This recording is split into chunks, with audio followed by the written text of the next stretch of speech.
The deep dive की इस नई गहन चर्चा में स्वागत है। आज का जो विषय है, मतलब ज्ञान प्राप्त करने की खोज में, आज हम एक बहुत ही शक्तिशाली और गहराई लिए हुए कानूनी अवधारणा पर चर्चा करने वाले हैं। हाँ, और ये एक ऐसा विषय है जो हमारे लोकतांत्रिक ढांचे के लिए बहुत जरूरी है। बिल्कुल।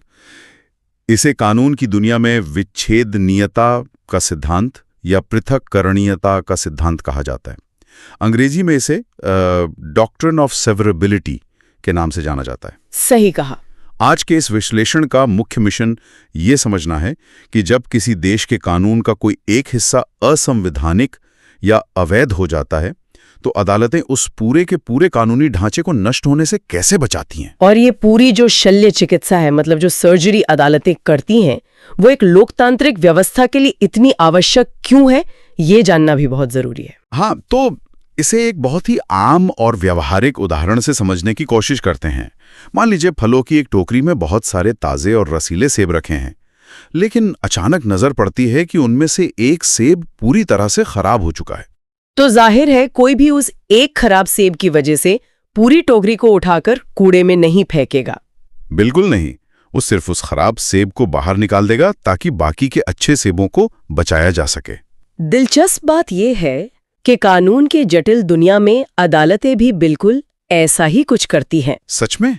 इस सेब वाले उदाहरण ने दरअसल पूरी कानूनी बहस का सार बहुत ही सरलता से पकड़ लिया है।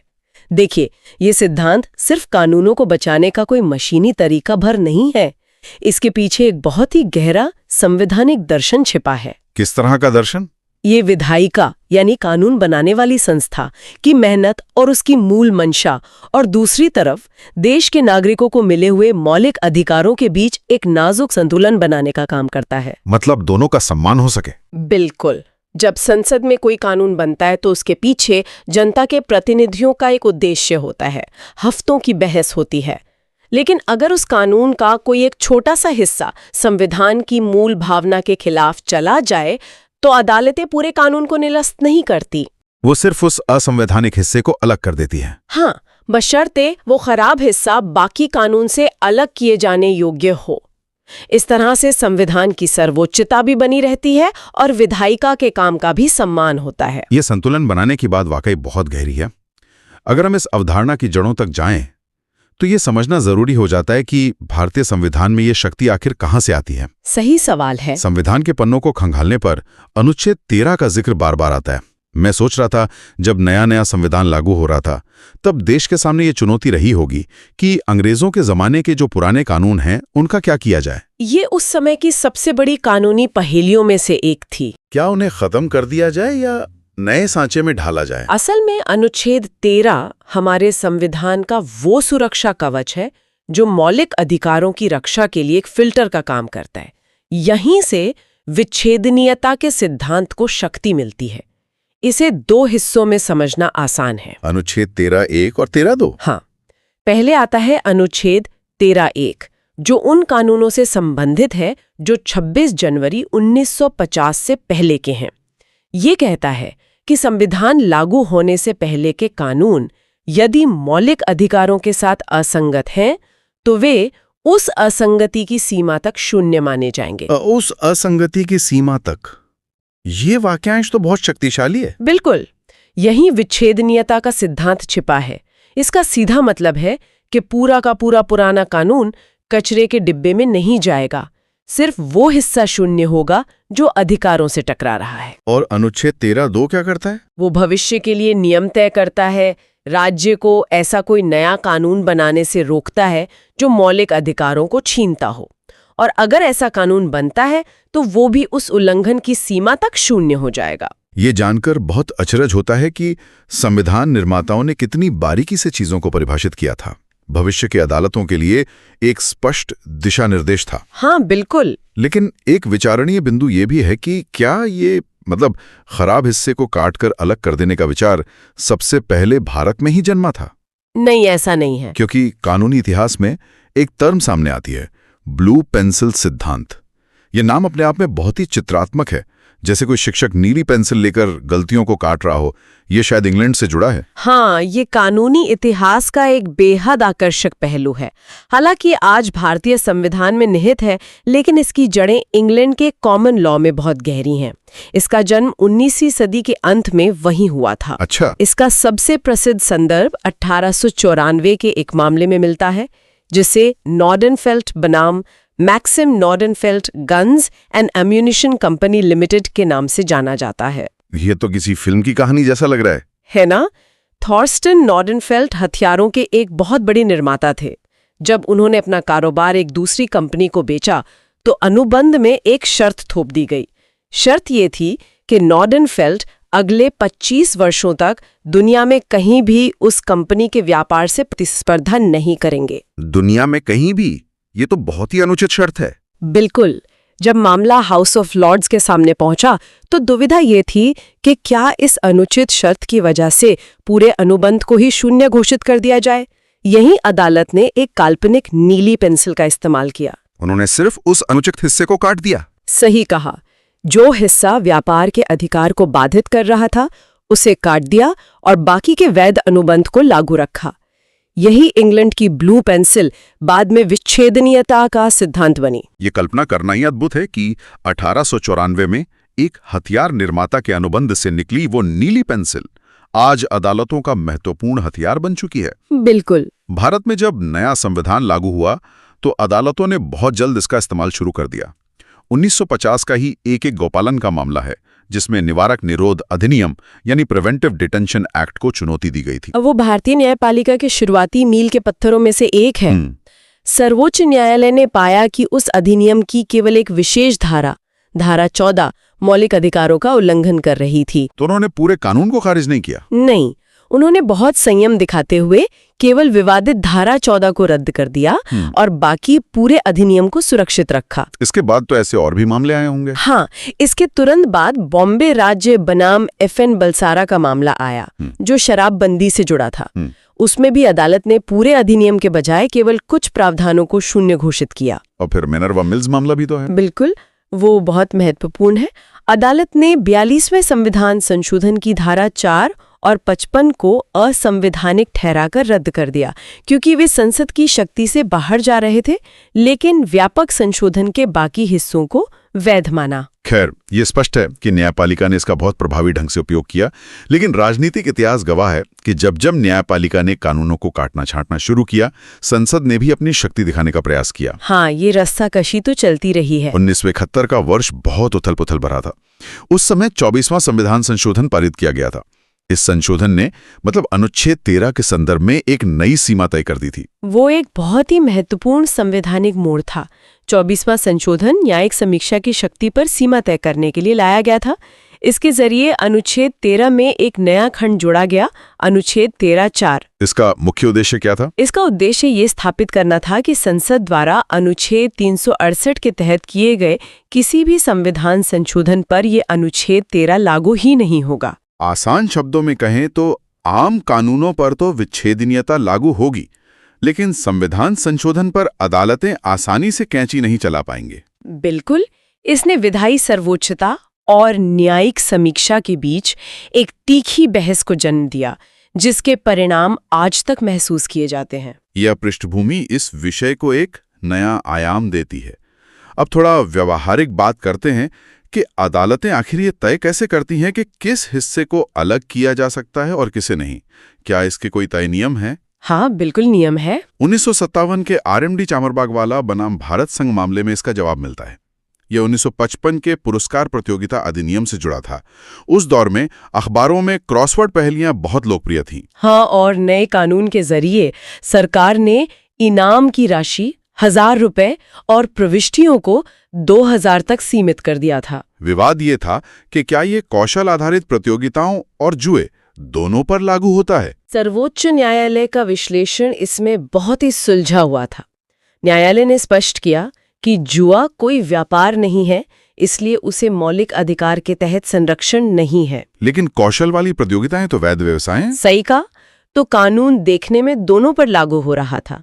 अदालत ने विच्छेदनीयता का सिद्धांत लागू किया और कहा कि जुए वाले हिस्से को कौशल वाले हिस्से से अलग किया जा सकता है। इसी ऐतिहासिक फैसले में सर्वोच्च न्यायालय ने 7 सुनहरे नियम स्थापित किए। ये 7 नियम तो कानूनी शल्य चिकित्सा के लिए एकदम सटीक दिशा निर्देश हैं। हाँ बिल्कुल। कानूनी भाषा अक्सर भारी हो जाती है, तो क्यों ना इन्हें हम पिज्जा और केक के उदाहरणों से समझें। ये एक बहुत अच्छा तरीका होगा। पहला नियम विधायी मंशा का है। ये कैसे काम करता है? पिज्जा का उदाहरण सटीक बैठेगा। पहला नियम इस पूरी प्रक्रिया का सबसे अहम कारक है। अदालत खुद से पूछती है कि यदि कानून बनाने वालों को पता होता कि ये हिस्सा असंवैधानिक हो जाएगा तो क्या वे इसके बिना भी कानून पारित करते? अगर जवाब हाँ है तो अलग किया जा सकता है। हाँ, जैसे किसी ने पिज्जा ऑर्डर किया और उस पर पाइनएप्पल की टॉपिंग आ गई, जो उसे पसंद नहीं है, वो बस टॉपिंग हटाकर पिज्जा खा सकता है। पिज्जा बनाने वाले का मुख्य उद्देश्य पिज्जा खिलाना था, जो अभी भी पूरा हो रहा है। सही, लेकिन दूसरा नियम गहरे जुड़ाव का है। हाँ, यहाँ केक वाला उदाहरण फिट बैठता है। यदि वैध और अवैध हिस्सा इस तरह गुंथे हैं कि अलग करना असंभव है, तो पूरा कानून रद्द होगा। जैसे केक के बैटर में गलती से चीनी की जगह बहुत सारा नमक मिल जाए। बिल्कुल। अब आप बेक हो चुके केक से नमक अलग नहीं कर सकते, पूरा केक फेंकना पड़ेगा। इसी से जुड़ा तीसरा नियम एक ही योजना के बारे में है। इसकी बारीकी समझने लायक है। मान लीजिए दोनों हिस्से अलग तो हो सकते हैं, नमक और केक की तरह गुथे नहीं है, लेकिन वे दोनों मिलकर एक ही मास्टर प्लान का हिस्सा है। मतलब एक हिस्से को हटाया तो पूरी योजना बेमानी हो जाएगी। हाँ, इस स्थिति में भी पूरा कानून विफल हो जाएगा। चौथा नियम बचे हुए हिस्से की स्थिति पर है। यदि अवैध हिस्से को हटाने के बाद बचा हुआ कानून इतना पतला और कटा फटा रह जाए कि उसका मूल रूप ही बदल जाए, तो अदालत उसे खारिज कर देगी। ये तो वही बात हुई कि पिज्जा से टॉपिंग और सॉस हटाते हटाते आखिर में सिर्फ सूखा जला हुआ बेस बचे, जिसे खाने का कोई मतलब नहीं। सही कहा। पांचवा नियम सार रूप नहीं का है। ये थोड़ा तकनीकी लगता है। इसे ऐसे समझें कि अदालत इस बात पर ध्यान नहीं देती कि कानून एक ही धारा में है या अलग-अलग धाराओं में बटा है। बाहरी बनावट मायने नहीं रखती, कानून का मूल सार मायने रखता है। और छठा नियम अदालतों को उनकी सीमा याद दिलाता है। पुनर्लेखन की मनाही। अदालतें अमान्य हिस्सों को हटा सकती हैं, लेकिन वे खुद कानून बना नहीं सकती। यदि बचे हुए हिस्से को लागू करने के लिए अदालत को अपनी तरफ से नए शब्द जोड़ने पड़े, तो वो अमान्य होगा।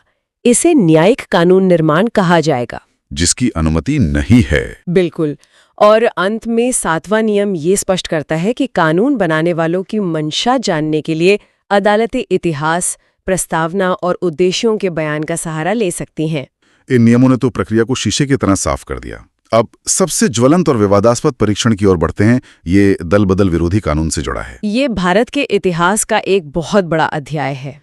1960s और 1980s के दशक के बीच राजनीति में जो भूचाल आया था, आयाराम गयाराम की राजनीति। विधायकों द्वारा रातों रात पार्टियां बदली जा रही थीं। 1967 के बाद तो सैकड़ों मामले सामने आए। इसी अनैतिक अस्थिरता को रोकने के लिए 1985 में 52वां संविधान संशोधन लाया गया, जिससे 10वीं अनुसूची जोड़ी गई। ये बहुत निर्णायक मोड़ था। इसका उद्देश्य अवसरवादी प्रथा को खत्म करना था, लेकिन इसकी ड्राफ्टिंग में एक गहरा पेंच था, जिसने न्यायपालिका और विधायिका के बीच बड़ी लड़ाई को जन्म दिया। ये विवाद 1992 के होतो होलोहान बनाम जाचिल्लू मामले में सामने आया।